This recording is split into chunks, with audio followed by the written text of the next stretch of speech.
Chapter 3। वो लम्हा जो कुछ कह गया। ऑफिस का माहौल अब दिव्या के लिए बदला हुआ सा लगने लगा था। हर दिन उसकी आंखें अनजाने में रेयांश को ढूंढने लगी थीं।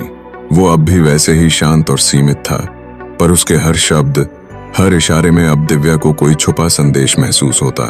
लेकिन वो समझती थी, ये जो कुछ भी है शायद एक तरफा हो, शायद सिर्फ एक इज्जत भरा आकर्षण हो जिसे उसका दिल कुछ और समझ बैठा है। फिर भी वो एहसास हर दिन थोड़ा और गहरा होता जा रहा था। एक सुबह ऑफिस में हलचल ज्यादा थी। कंपनी का एनुअल इवेंट आने वाला था, जहां हर साल एक थीम पर फैशन शो होता था। इस बार थीम थी अनरिटन स्टोरीज, ऐसी कहानियां जो कभी किसी ने नहीं सुनाई। रेयांश ने प्रेजेंटेशन में सभी डिजाइनर्स को अपने अपने कॉन्सेप्ट सबमिट करने को कहा। उन औरतों की जो चुपचाप उम्र भर काम करती हैं, लेकिन कभी किसी ने उनकी सुंदरता को रंगों में नहीं उतारा। उसे डर था कि इतना साधारण कॉन्सेप्ट शायद इस ग्लैमर की दुनिया में न चले, पर उस रात उसने साहस किया। अगली सुबह जब उसने अपनी स्केचबुक जमा कराई तो रिसेप्शनिस्ट ने उसे एक लिफाफा पकड़ाया। उसमें एक छोटा सा नोट था, सिर्फ एक line, sometimes raw is royal. Divya समझ गई, ये रेयांश का अंदाज था सराहना दिखाने का। 3 दिन बाद लिस्ट आई। दिव्या का कॉन्सेप्ट सेलेक्ट हुआ था। उसे शो का लीड डिजाइनर बना दिया गया। पूरे ऑफिस में चर्चा हो गई। एक इंटर्न को लीड रोल।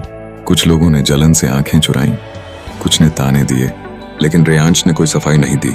वो बस एक ही बात दोहराता रहा, टैलेंट के लिए पहचान चाहिए, अनुभव नहीं।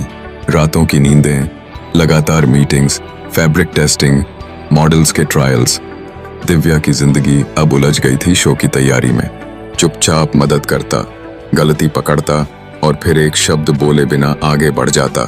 और एक शाम जब दिव्या पूरे स्टेज सेटअप के बीच अकेली खड़ी थी, वो आया। डर लग रहा है?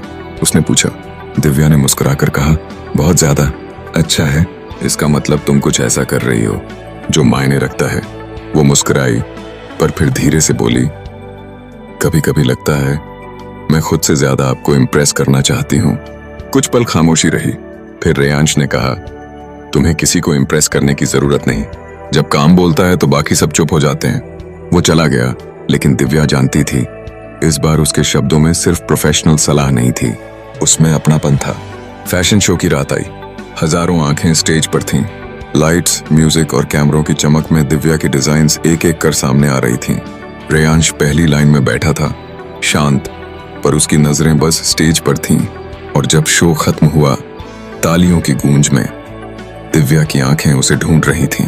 बाद में जब सभी लोग बधाइयां दे रहे थे,